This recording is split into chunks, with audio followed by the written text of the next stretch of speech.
Ah, nadie se anima a participar. ¿O será cierto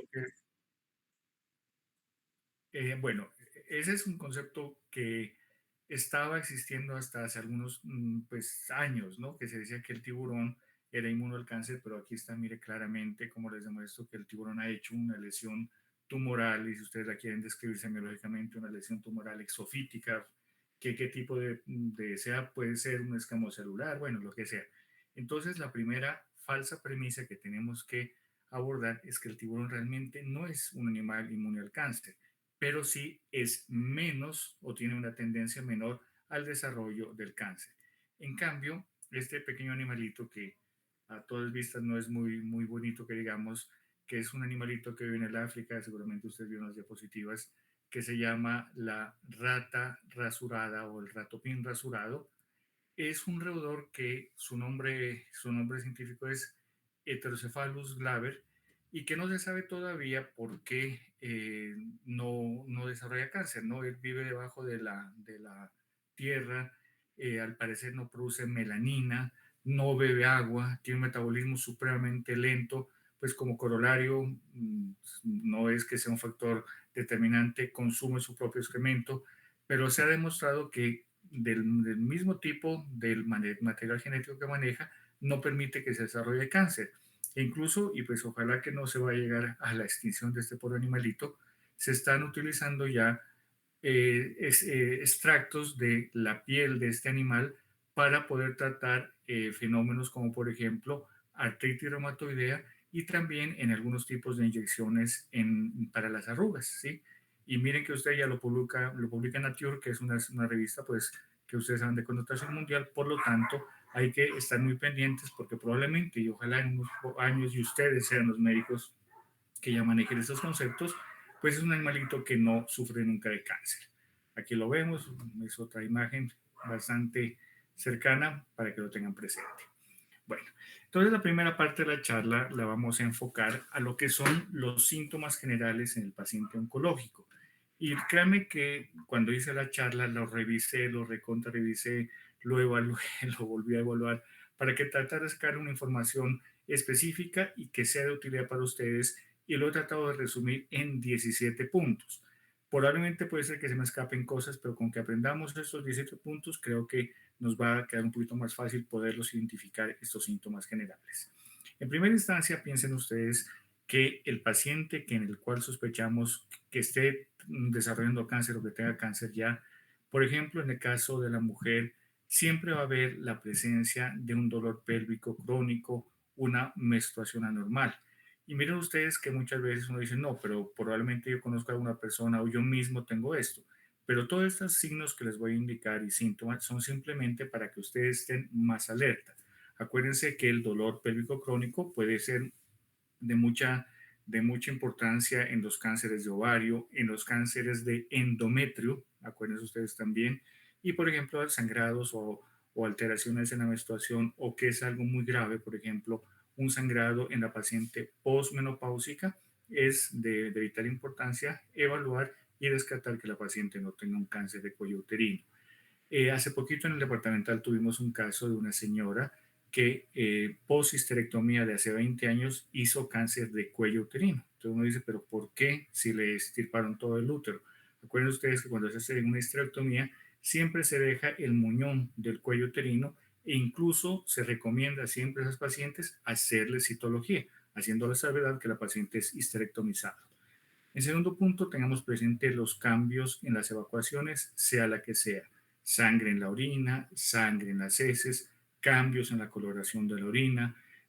Cuando pensamos también, por ejemplo, en cáncer de colon, la presencia de estreñimiento o diarrea, que no lo confundamos así olímpicamente con la presencia, por ejemplo, de un colon irritable. Y si ustedes tengan dudas, no, de verdad, no cesen en buscar las ayudas diagnósticas que sean necesarias.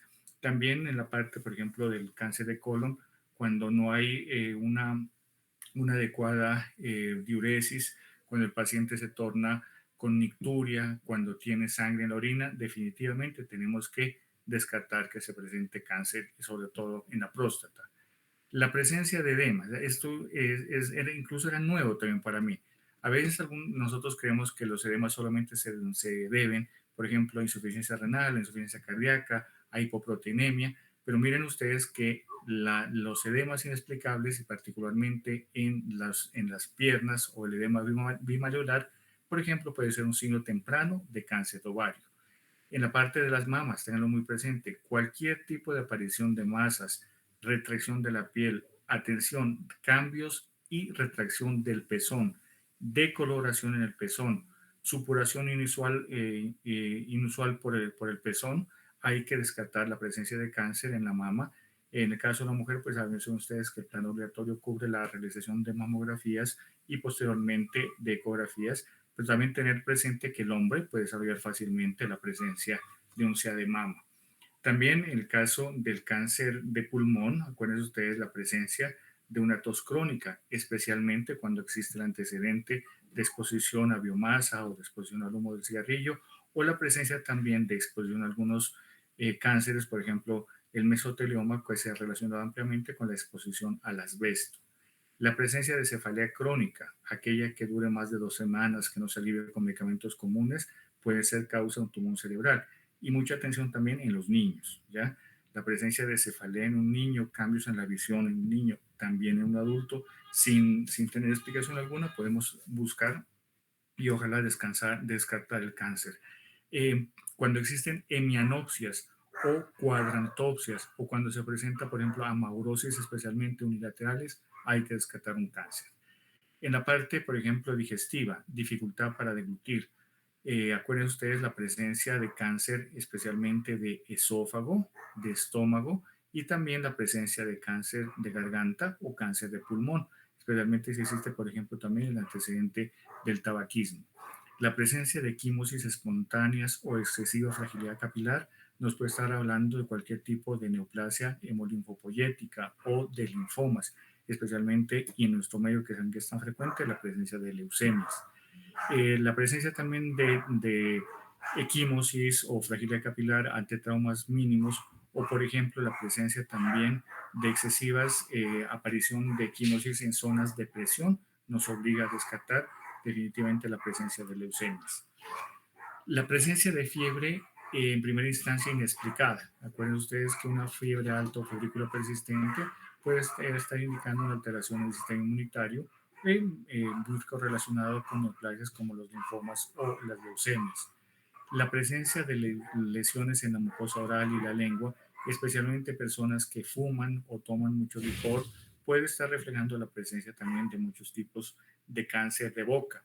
También, pues aun cuando ya no es tan frecuente, pero por ejemplo la presencia o la utilidad de prótesis, sobre todo completas en boca, en las encías superiores e inferiores, que empiezan a degenerar en una lesión que se llama leucoplasia, la cual es una coloración blanca sobre las encías, también nos debe hacer descartar este tipo de patologías.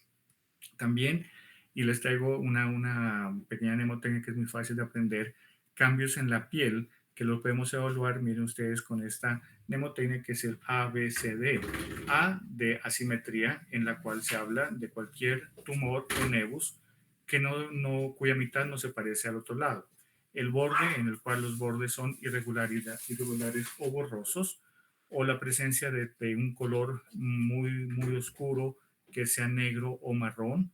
También el diámetro, en el cual sea más grande que 1 milímetro. Les traigo la mnemotecnia que piensen ustedes un borrador de lápiz. Si un lunar es más grande que un borrador de lápiz, hay que evaluarlo que no sea un tipo de cáncer.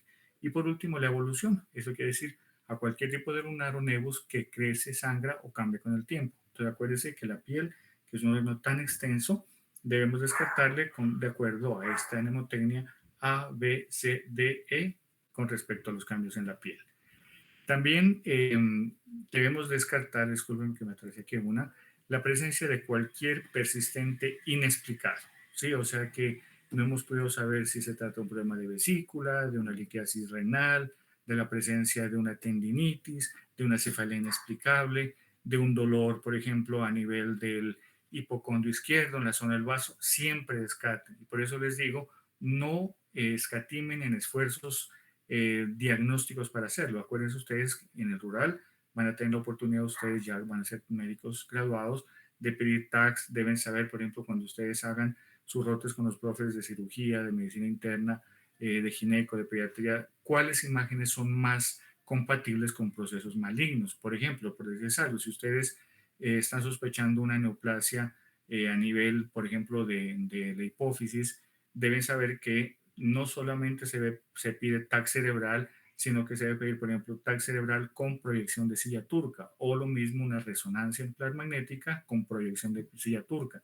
Por ejemplo, si están ustedes evaluando vaso en linfomas o leucemias, deben pedir un TAC de cortes finos con énfasis en vaso, o una resonancia nuclear magnética con énfasis en vaso o en páncreas. Eso lo van dando un poquito a la experiencia, pero les recomiendo cuando están rotando con sus profes en distintas rotaciones, hagan la pregunta que qué imágenes o qué paraclínicos los que les van a ayudar más a hacer diagnósticos de neoplasias. Otro signo fundamental es la fatiga, la disnea, la astenia persistente, sobre todo en personas que son anteriormente muy activas. He tenido yo pacientes han sido deportistas y de pronto, imagínense, les diagnosticamos una leucemia. ¿Sí? Entonces, toda esa parte debe ser bien importante. Pregunten cómo está el hábito del sueño. ¿Sí? Muchas veces también alteraciones de carácter hormonal, sobre todo neoplasias hormonales, pueden dar lugar a periodos muy amplios de insomnio. ¿Sí? Por lo tanto, debe hacerse un seguimiento importante a esto. Ya les mencioné, en toda mujer sangrado postmenopáusico, yo diría que debe es descartarse cáncer, como digo, no solamente del útero como tal, sino del cuello uterino, del endometrio, para que lo tengan presente. Y pues, acuérdense ustedes la necesidad pertinente de la realización de la citología cervicouterina. La presencia, les mencioné, dolor abdominal, náuseas inexplicables, ictericia inexplicable, que no podamos dar razón de se trata de un problema a nivel del hígado específicamente, sino que puede ser, por ejemplo, una neoplasia de la vesícula biliar o de las vías biliares, que a veces no es muy frecuente, pero son extremadamente agresivas. Es obvio, y lo vamos a tratar un poquito más adelante, la pérdida de peso inexplicable. La anorexia inexplicable puede ser un signo muy temprano de algún tipo de cánceres. Y por último, el desarrollo de cualquier masa inexplicable o inusual. ¿Sí? Cualquier masa que nos aparezca al tratamiento debe ser evaluado, debe determinar si se trata de una adenopatía, adenomegalia, y en el caso pertinente, acuérdense ustedes, pues solicitar la biopsia, ¿vale? Entonces miren ustedes que estos 17 puntos les dan una idea general realmente de cómo nosotros tenemos que enfocar el hallazgo del cáncer. Bueno, les voy a hablar un poquito también de la parte de la salud mental y en este caso vamos a hablar de la depresión en el cáncer. La anterior charla que le envié al representante y la representante no tiene este ítem, ahora yo se lo envío a Cristian para que él nuevamente se las reenvíe para que tengamos presentes ciertos ítems que son bien importantes especialmente para darle un manejo integral al paciente. En primera instancia, cualquier persona, cualquier circunstancia de cualquier tipo, si uno le dice, le informa que tiene cáncer, inmediatamente va a ser un cuadro depresivo. Eso es casi inherente a la existencia de la enfermedad. Pero el grave problema es que esa depresión, de acuerdo a todos los neurotransmisores que maneja, va a generar este término que me pareció supremamente interesante y que lo copien o lo graben ustedes en su mente, que se llama un afrontamiento desadaptativo y un comportamiento anormal ante la enfermedad. Entonces se puede traducir en personas que no quieren luchar y dicen yo me quiero morir, personas que están con tanta depresión que es necesario aumentar notablemente las dosis del manejo analgésico. Esto se traduce en pobre calidad de vida. Está comprobado que la depresión aumenta la percepción del dolor. También hemos tenido casos, perdónenme, en el cual hay un mayor riesgo de suicidio y de hecho también en los países que está permitido de solicitud de muerte acelerada o anticipada cuando les diagnosticamos un cáncer. También el paciente se ha demostrado que cuando está en depresión hay un menor tiempo de supervivencia al cáncer. Y por último, imagínense ustedes la caracterización que da en la familia cuando una persona tiene un cáncer, porque todo el mundo dice, no, yo prácticamente tengo lo mismo, ¿sí? Y la sensación de esta depresión aumenta los riesgos de cualquier persona de generar inmunodepresión, inmunosupresión y hacerse más propensa al cáncer. Por ejemplo, dentro de las variables asociadas con la depresión, tenemos algunos que son pues supremamente agresivos, supremamente con una tasa de letalidad muy altas como el pulmón, el páncreas, los cánceres gastrointestinales, los cánceres de cabeza y cuello, los del sistema nervioso central, que hacen que muchas veces el paciente, junto con la depresión, hagan que el curso desafortunadamente sea un curso fatal en muy poco tiempo, ¿sí? Por lo tanto, deben ustedes asesorarse con su psicólogo, con su psiquiatra de confianza. Es necesario generar las remisiones respectivas para que el paciente también tenga una atención dentro del punto de vista de la salud mental. Acuérdense ustedes también que existen fenómenos metabólicos que algunas veces, por ejemplo, como el caso de las hipercalcemias que se presentan en los pacientes que tienen tumores malignos, por ejemplo, en hueso largo o mielomas, por ejemplo, pueden generar la presencia de litiasis, por ejemplo, renal, imagínense, o los tumores neuroendocrinos o endocrinos hiperfuncionantes, alteraciones también endocrinológicas que debemos sopesarlas. También existe otro ítem que también me parece súper interesante, que es el síndrome de desmoralización que adquieren los pacientes que tienen estas enfermedades malignas. Entonces, los pacientes generan una alteración de distrés existencial, en la cual pues sienten tanta desesperanza que dicen, ¿para qué voy a luchar? ¿Para qué tengo un propósito en la vida? Por lo tanto, a partir de esta clase, créanme que cuando ustedes tengan pacientes con cáncer, deben tener el soporte, como les digo, de psiquiatría y de psicología. También es importante trabajarles en ellos la sensación o esa actitud cognitiva de pesimismo, la desesperanza, el hecho de creer que el futuro no vale la pena, porque como le digo, todo esto va a redundar en que el paciente genere más alteraciones neurometabólicas y genere más inmunosupresión o inmunodepresión. También debemos recordar que muchas veces las personas, como les decía, y esto lo vimos antes, lo quiero mencionar en el caso de la familia, que hay muchos cánceres que son con altísima tendencia e incidencia familiar. Por lo tanto, si se nos presenta un cáncer de estos tipos, que ustedes pues obviamente lo pueden determinar como por ejemplo la presencia de leucemias en la familia, y si alguien más tiene síntomas, hay que tener completamente la valentía de decirles, les recomiendo que nos hagamos un cuadromático con unos reticulocitos, les recomiendo que hagamos una ecografía, les recomiendo que hagamos una resonancia, porque imagínense qué tal se nos llegue a pasar o que alguien nos comentó que un familiar de alguien estaba con estos síntomas y no pusimos la atención respectiva, ¿vale? Por lo tanto, debemos hacer una ampliación de este conocimiento hacia las personas que rodean al paciente con cáncer. Aquí en este pequeño collage les traigo a colación una de las series de síntomas y signos que van a ver ustedes en sus pacientes con cáncer. Entonces, ahora vamos a ver unos cuantos que son de altísimo impacto, pero miren ustedes que muchos son de cotidianidad, por ejemplo, la presencia de anorexia, de caquexia, la pérdida de la masa muscular, por ejemplo, la disminución de la funcionabilidad de algún órgano, pero también tenemos hacia la parte periférica, ustedes miren, la parte de lo que es la parte cognitiva y la parte de la apariencia. Por ejemplo, no creo que ustedes se han vuelto o se han puesto a pensar el sufrimiento que tiene cualquier persona, por ejemplo, que está en quimio o radio con la pérdida del cabello, ¿sí? Para nosotros es casi habitual, no, se le va a caer el pelo, pero imagínense también, por ejemplo, y lo digo sin ánimo en ningún momento de ser sexista y menos aún de discriminación de género, pero igualmente, por ejemplo, una mujer joven que tenga, por ejemplo, un C de mama, que esté en quimio, que pierda todo su cabello, entonces toda esta parte también hay que abordarla y hay que asociarse con el paciente para que sienta que hay una oportunidad y, como les digo, también asociarse con el psiquiatra, con el psicólogo para que le demos un manejo más integral.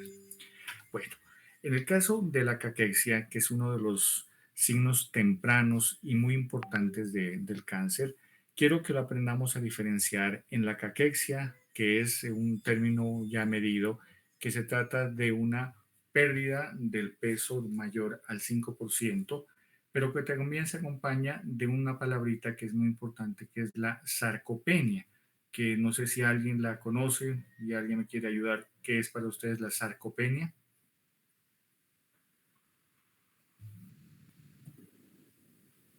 Nadie se anima. La disminución de la masa muscular. Correctísimo, es la disminución de la masa muscular y como la ven ustedes, es muy frecuente y muy evidente en el paciente con cáncer. Pero el grave problema de la sarcopenia es que a su vez traduce en pérdida de la fuerza muscular y, por ejemplo, el riesgo grandísimo de caídas y posteriores fracturas, imagínense. Entonces, hemos visto, por ejemplo, pacientes, y por ejemplo, en el hospital tenemos en un momento un caso, una pacientica que tiene un CA gástrico y desafortunadamente tuvo un accidente dentro del hospital, y lo digo con todo el ánimo constructivo para que no nos pase a nosotros. Imagínense, y se fracturó el cuello del fémur, ¿sí? Se fue sola a la ducha, no esperó a la enfermera y pasó eso. Entonces miren ustedes que todas estas circunstancias nos ocurren, o sea, les ocurren me ocurren a mí, les van a ocurrir a ustedes para que no caigamos en ellas. Y por ejemplo, la caquexia refractaria ha mostrado que hay una disminución de la sobrevida casi en 3 meses. Imagínense lo grave que es eso. Ahora os voy a presentar unos productos nutricionales independientemente de la marca que deben tener los pacientes, porque acuérdense ustedes que el paciente con cáncer tiene un estado catabólico progresivo y resistente, o sea que por más que nosotros le demos un aporte normal de alimentación, sí, atención a lo que digo, sí deben tener un soporte nutricional. En este caso, si podemos acceder a una nutricionista, ideal. De lo contrario, aquí sí tengo que pedirles a ustedes, y como les he dicho a todos los que han tratado conmigo, ojalá alguien de ustedes estudie nutriología, que es una especialidad excelente, son 3 años y hay que incluso traerla a Nariño porque no la tenemos, pero también debe ser valorado por un nutriólogo el paciente con cáncer para que no entremos en estas tres tipos de patología que son muy determinantes y muy graves. Acuérdense, disminución de la sobrevida en 3 meses, ¿sí? O sea que necesariamente cuando ustedes tengan este tipo de pacientes, lo que deben hacer es también basarse con la ayuda de nutricionista.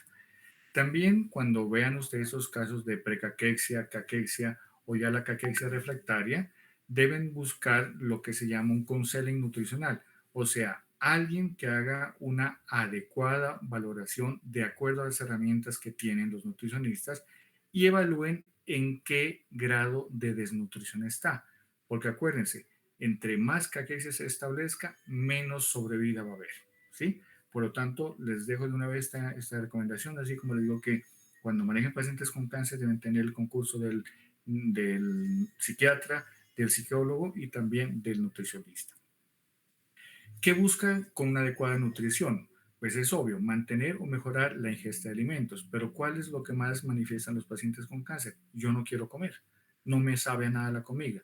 Entonces, debemos mitigar estos trastornos metabólicos con compuestos probablemente que tenemos que adicionarle. Como dijo la compañera, mantener la masa del músculo esquelético para no entrar en sarcopenia y mejorar el rendimiento físico de la persona. El hecho de que el paciente esté adecuadamente nutrido va a reducir las interrupciones de tratamientos oncoespecíficos. O sea, un paciente bien nutrido va a tolerar mejor la quimioterapia y la radioterapia, ¿vale? Y por ende, acuérdense, a pesar de que el paciente tenga cáncer, tenemos que mejorar su condición de vida, la calidad de vida. Esto lo hacen obviamente los nutricionistas, pero la idea es de que la ingesta proteica sea de 1 gramo por kilo día, puede ser de 1.5 kilogramos día, lo que va a generar todos los beneficios que le estamos mencionando. Pero siempre, como les digo, les recomiendo la valoración por nutrición. También en los pacientes con nutrición, especialmente en pacientes que tengan cánceres que son bastante agresivos, hacen rápidamente lo que se llama una resistencia anabólica, que es como el caso del síndrome metabólico, en el cual se nos presenta estados inflamatorios. Esto conlleva a situaciones de astenia, de anemia. Si a esto le sumamos la edad avanzada probablemente o la inactividad física, va a generar mayor concepto de la necesidad de productos proteínicos adecuados.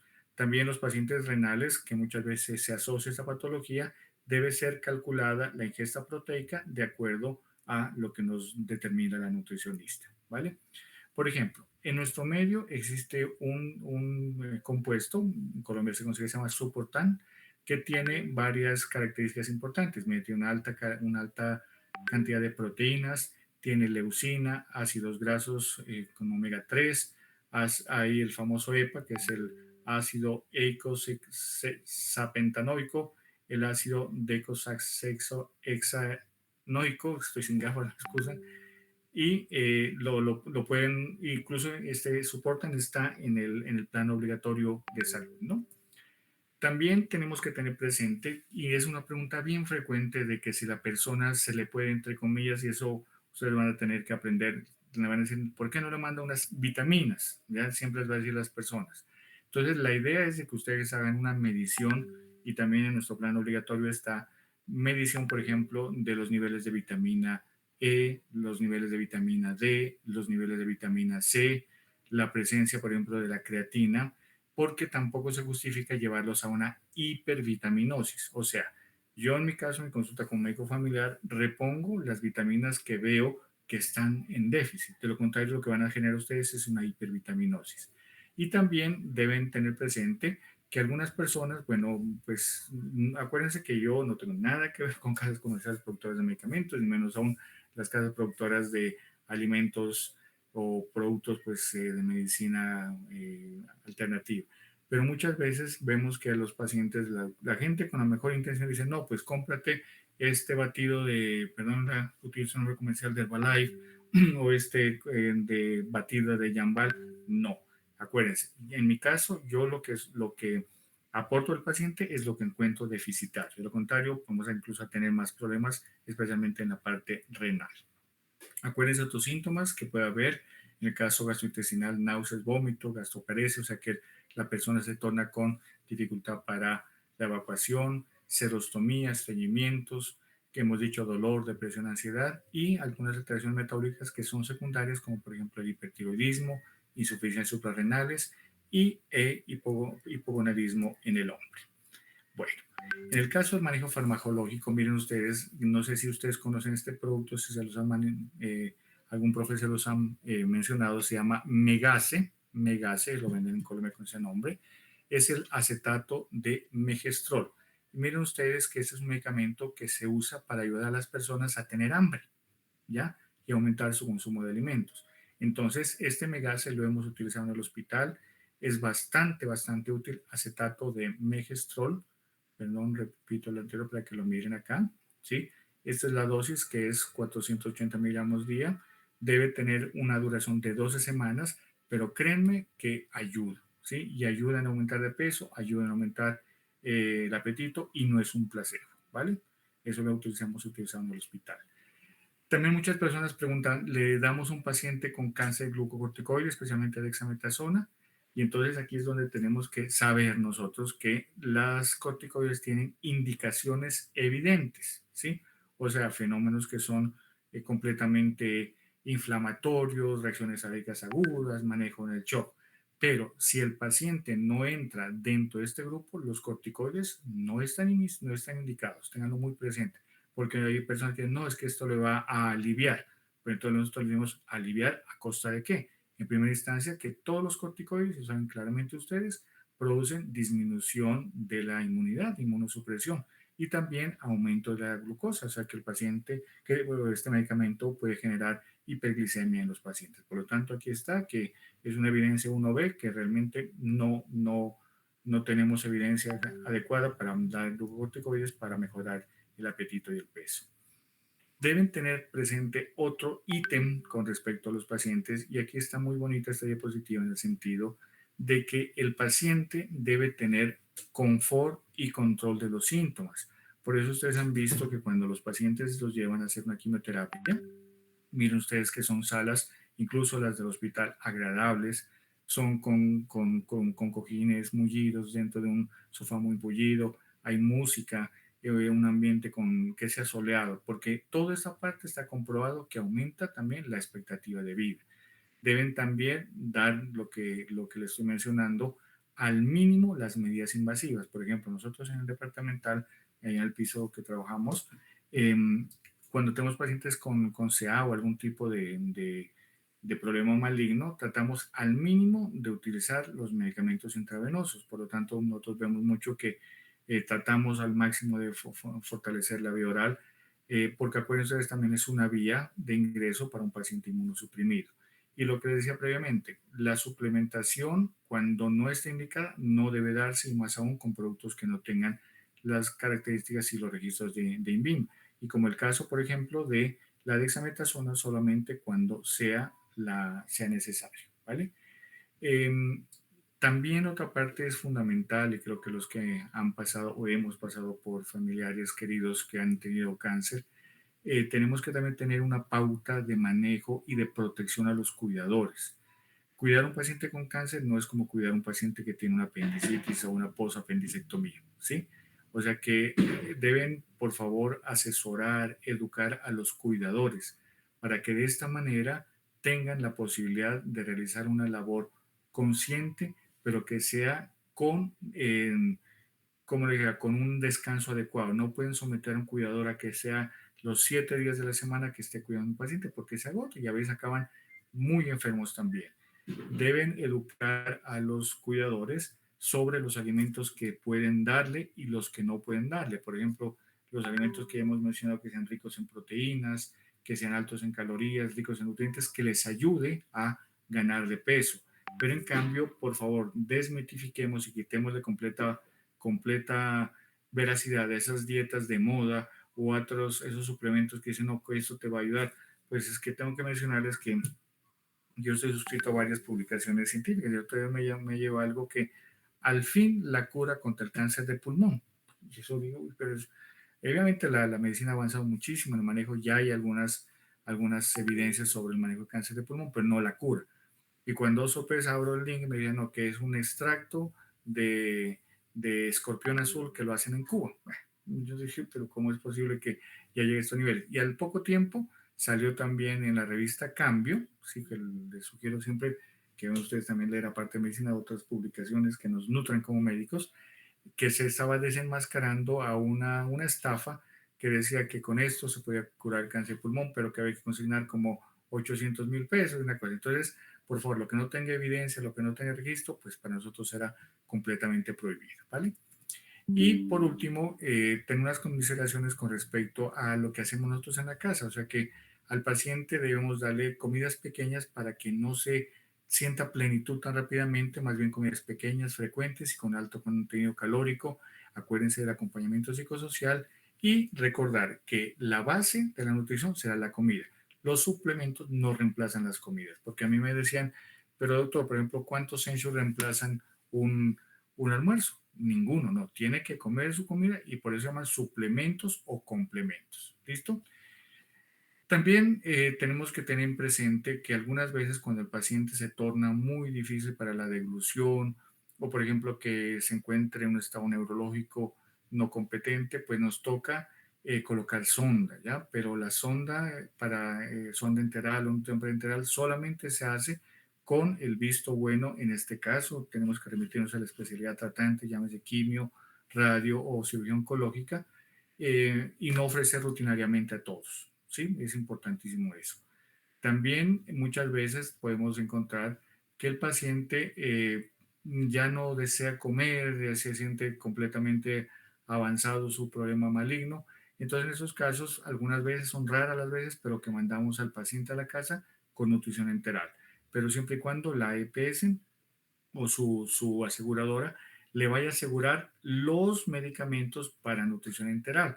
Porque ¿de qué nos sirve tener una sonda nasoyeyunal o una sonda nasogástrica si no tenemos los compuestos con los cuales los vamos a alimentar, ¿vale? Por lo tanto, todo esto que estoy mencionando, como le digo, se los enviaré si esto no estaba en el anterior para que lo tengan presente. Bueno, una parte que creo que yo le pregunté a algunos de los compañeros que han rotado conmigo en estas 4 rotaciones, algunos conocían, otros no, pero aquí solamente lo voy a traer a manera de información. Y deben saber ustedes que la ciencia y la tecnología médica ha avanzado mucho en el sentido de que hay marcadores tumorales que aun cuando no tienen una completa sensibilidad o especificidad, nos pueden permitir, sobre todo para descartar algunos tipos de patología. Entonces deben saber ustedes que también en el plano obligatorio de salud, eso en el caso nuestro como médicos especialistas son los que los podemos solicitar, pero igualmente todos podemos recurrir a la interconsulta para hacerlo. Por ejemplo, que existen elementos de diagnóstico como por ejemplo el antígeno carcinoma embrionario, la alfa-fetoproteína, el caso por ejemplo, en el caso por ejemplo, el cáncer de hígado, la alfa-fetoproteína es supremamente sensible. En el caso, por ejemplo, también del cáncer de pulmón tenemos, por ejemplo, el antígeno carcinoembrionario. En el caso del cervix tenemos el CGA. En el caso del cáncer de ovario, el CA15-3.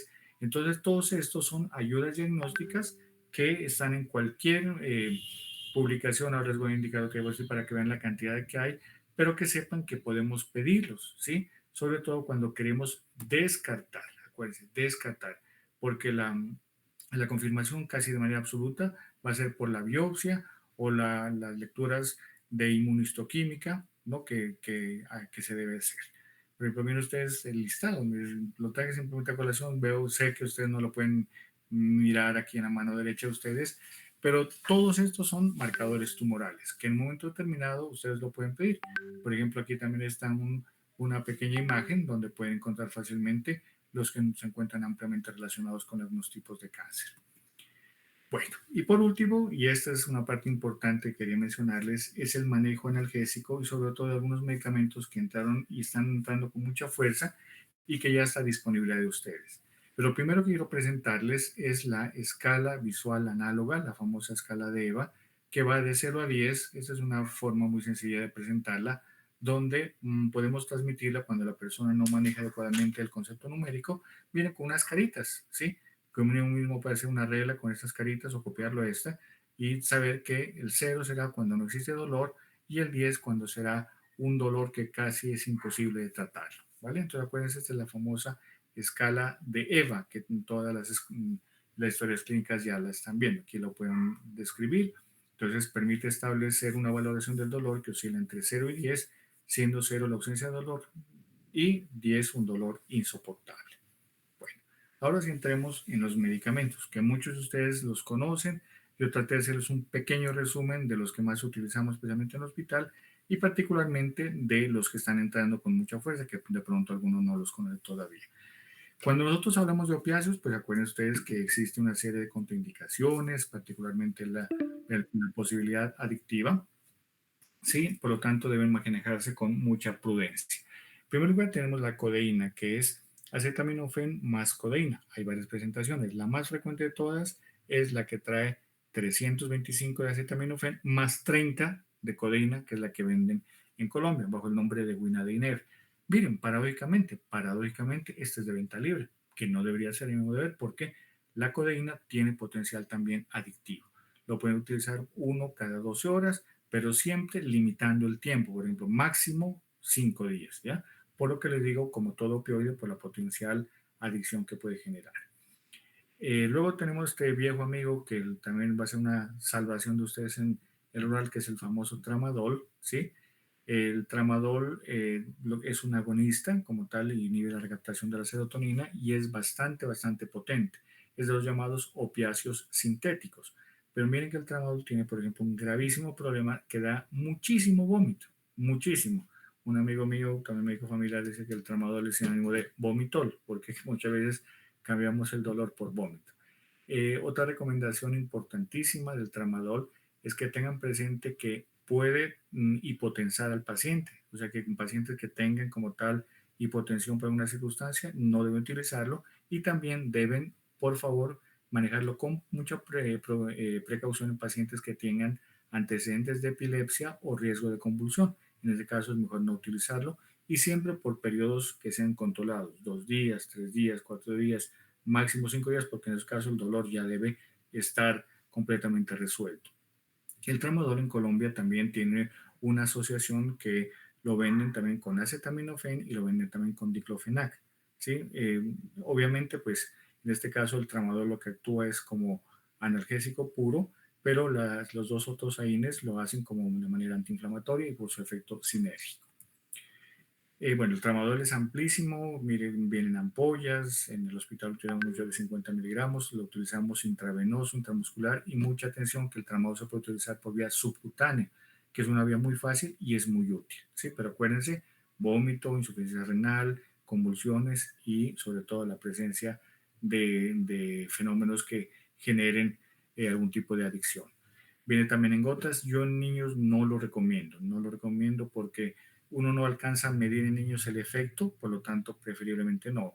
En los niños diría que está contraindicado. La presentación en gotas se utiliza para ancianos en las cuales no se puede utilizar, por ejemplo, una vía oral adecuada, ¿sí? Y aquí está la que les decía también, que viene tramadol con acetaminofén, tramadol con diclofenaco. Bueno.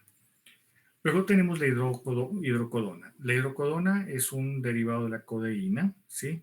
Tiene una vida media de 4 a 6 horas. Es un profármaco que se transforma a hidromorfona, ¿sí? Ya es un medicamento de control, o sea que para poderlo prescribir, como lo vamos a ver al final de la charla, tenemos que llenar el famoso medicamento de registro de control, porque en Colombia los opiáceos y todos los medicamentos de control son de dominio exclusivo del Estado, no se pueden vender si no se adquiere este medicamento. Digamos, la hidrocodona es un medicamento de potencia leve a moderada, al final vamos a ver una tablita de potencia, pero igualmente manejarlo con mucha prudencia. La hidrocodona se presenta en Colombia con una presentación asociada a el acetaminofén que se llama Sinalgen. Es muy, muy útil, muy útil. Pero acuérdense ustedes, siempre tienen que prescribirlo por días adecuados y en el caso de hidrocodona deben llenar el registro de control. Luego entramos con uno nuevo que es el tapentador. El tapentadol es un agonista de los receptores, tiene una carga analgésica menor al 40%, pero la gran ventaja es que da una biodisponibilidad muy rápida, ¿sí? Nosotros en el hospital lo estamos utilizando ya con frecuencia. El tapentadol nosotros lo tenemos con tabletas de 100 y 200 miligramos, ¿sí? Lo podemos dar cada 24, cada 12 y cada 8 horas, pero tiene el inconveniente de que tiene una interacción muy alta con los antidepresivos tricíclicos, lo cual potencia la acción de todos los antidepresivos y debe ser manejado también con el registro de control. Pero este es nuevo, acuérdense, muy útil, tapentadol. Luego tenemos, bueno, el tapentadol se presenta en Colombia como Palexis, el nombre así es el nombre como tal, y en el hospital, por ejemplo, tenemos en tabletas de 100 y 200. Aquí no aparece, pero igualmente así es el nombre. Otro nuevo, el Nefopam. Nefopam es un analgésico no opioide directo, sino opioide sintético de acción central que se usa para utilizarse en casos de dolor moderado o intenso. Tiende a generar efectos sobre todo muy importantes con respecto a la presencia de hipotermia. Pareciera que el paciente le baja la temperatura, pero ojo, no es un antitérmico, este es un efecto secundario, ¿sí? Algunas veces podemos ver que estos pacientes que utilizan Nefopam también tienden a hacer una adicción rápidamente. Por lo tanto, nosotros si hay que darlo un día, se da un día o 2 días, máximo 5 días, porque en ese tiempo ya tiene que haberse controlado el dolor. Pero tenganlo presente, como les digo, es el Nefopam. Estaba leyendo cuando montamos la charla de que también lo utilizan los anestesiólogos para el tratamiento del temblor posteriormente a cirugías, ¿sí? Y también pues el caso de la hipotermia. Luego les menciono otros dos que vamos a ver ahora, que son la hidromorfona, perdón, la buprenorfina y la oxicodona. A los que rotaron conmigo este semestre, yo creo que a todos los grupos les recomendé que miraran una película que se llama Medicina Letal, que habla sobre la epidemia, llamémoslo así, de opioides en Estados Unidos.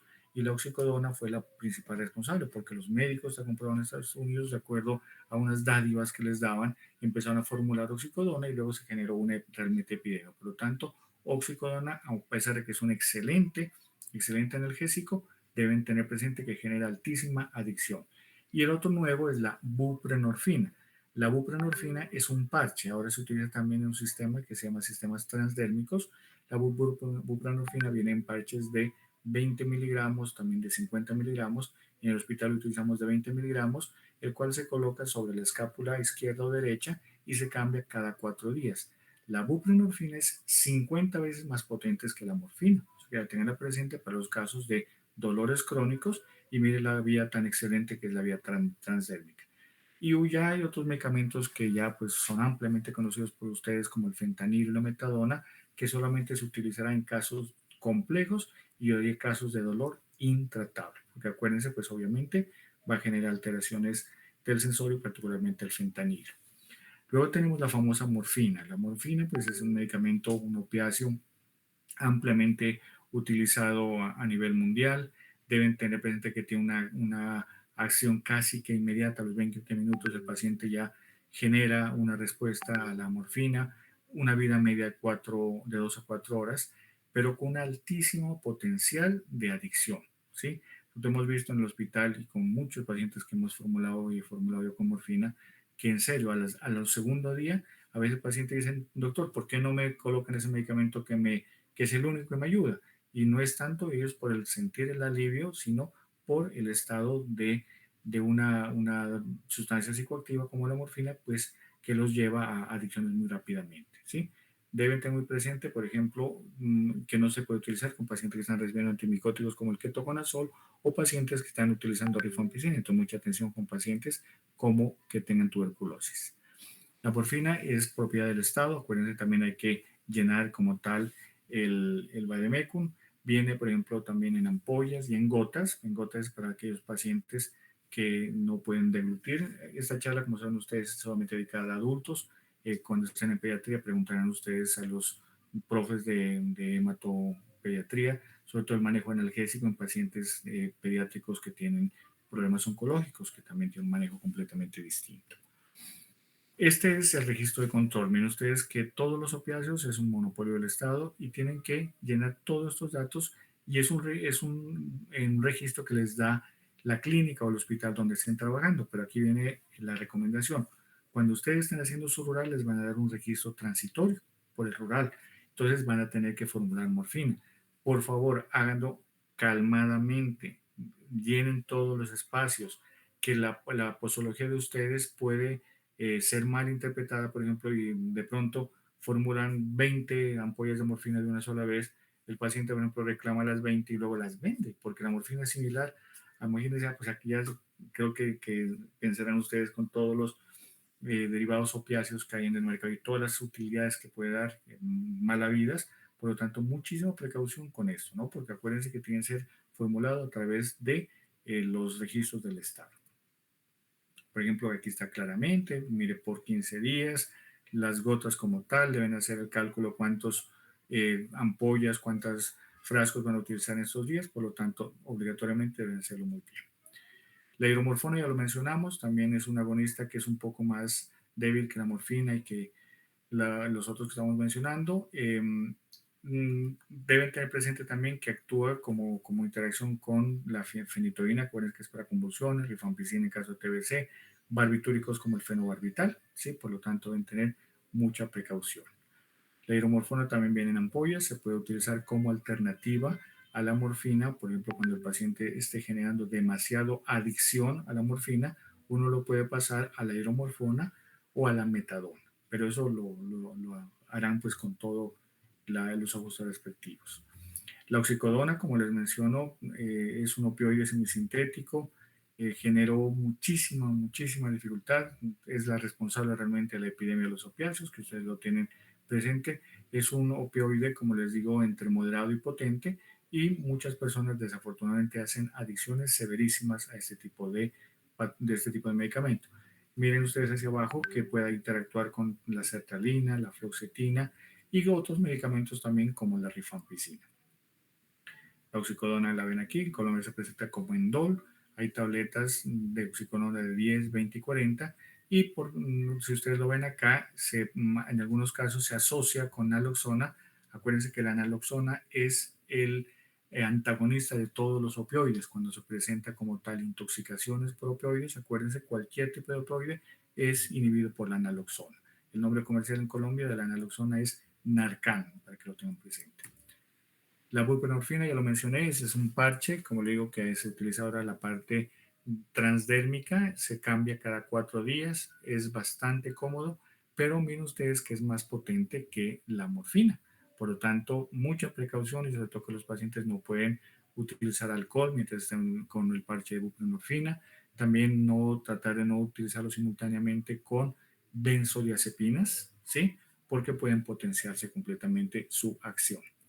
Esta es la buprenorfina, mire, este es el parche que se coloca como digo en la escápula derecha o escápula izquierda, se llama Transtec y pues lo que les menciono es supremamente útil, lo hemos utilizado mucho en el hospital, pero igualmente deben tener presente para los efectos secundarios o las interacciones.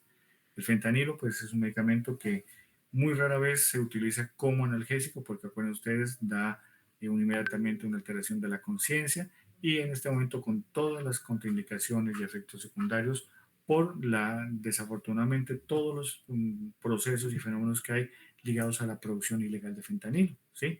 Un dato curioso que lo encontré por ahí, que cuando uno da fentanilo no debe o debe evitarse el jugo de toronja porque puede generar un potencial tóxico, ¿sí? Entonces deben tenerlo presente también.